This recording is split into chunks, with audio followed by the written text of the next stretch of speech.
মানিকগঞ্জে কালীগঙ্গা নদী শাসন প্রকল্প হাতে নিয়েছে পানি উন্নয়ন বোর্ড। তবে প্রকল্পটি বাস্তবায়ন করতে গিয়ে নদীর তীরবর্তী অর্ধশতাধিক পরিবার ভিটেবাড়ি হারাচ্ছে।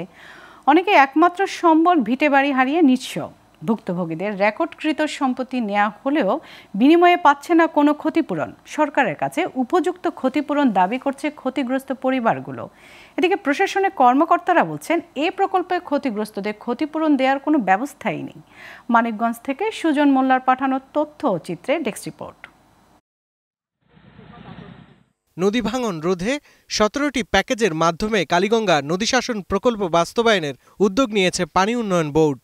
মানিকগঞ্জের সিংগাইর উপজেলার জামশা ইউনিয়নে 2টি প্যাকেজের মাধ্যমে চলমান রয়েছে কালীগঙ্গার ভাঙন রোধ প্রকল্পের কাজ। নদীর তীরবর্তী পরিবারের অভিযোগ, নদী শাসন প্রকল্পে তাদের রেকর্ডকৃত সম্পত্তি নেওয়া হলেও বিনিময়ে তারা পাচ্ছে না কোনো ক্ষতিপূরণ। এখন এই যে আমার ঘরের সামনে এ পর্যন্ত জায়গা, এখন আমার পিছনেও জায়গা নাই, সামনেও জায়গা নাই। এখন আমার 3টা বাচ্চা নিয়ে আমি এখন কই দাঁড়াবো? আদা পাখির মধ্যে হানে হেনে চাইরানিও নাই, যাও চাইরানির মধ্যে গড় উঠাইছিলাম, ওই যে নিয়ে গেছে, এখন আমি কোহানে যাবো।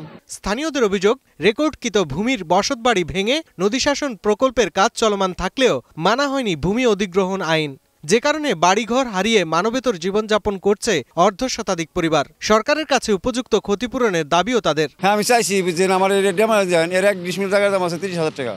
আমরা নিরীহ মানুষ, বাঁচতাম। সরকার যদি কিনা কইতো যে তোমাকে কটা পয়সা পাতি দেই তোমাকে বাঁচার জন্য, এদিকে ব্যক্তি মালিকানা ভূমির মাটি রাতের আধারে বিক্রির অভিযোগও রয়েছে ঠিকাদারি প্রতিষ্ঠানের বিরুদ্ধে। 20 ডিসমিল জায়গা আমি 6 লক্ষ টাকা দিয়ে কিনছিলাম, সব খানি তো নিয়ে গেছে, মাটি মুটি সহ নিয়ে গেছে।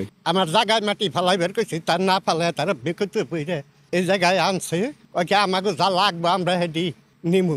মানিকগঞ্জ পানি উন্নয়ন বোর্ডের উপবিভাগীয় প্রকৌশলী বলেন, সরকারিভাবে ভূমি অধিগ্রহণ না করায় এসব পরিবারকে ক্ষতিপূরণ দেওয়া সম্ভব হচ্ছে না। যদি ওয়ার্ল্ড ব্যাংকের প্রজেক্ট হয় বা এডিবির প্রজেক্ট হয়, তাহলে দেখা যায় যে এর জন্য কিছু ক্ষতিপূরণের জন্য সিস্টেম থাকে। বাংলাদেশ সরকারের যেগুলো প্রকল্প, যেটা সরকারের জিওবি ফান্ড, এই ফান্ডে এই সিস্টেমটাই নাই। নদী শাসন প্রকল্পের 2টি প্যাকেজে 1.5 কিলোমিটার নদী শাসন প্রকল্প ব্যয় ধরা হয়েছে প্রায় 40 কোটি টাকা। Global television news desk.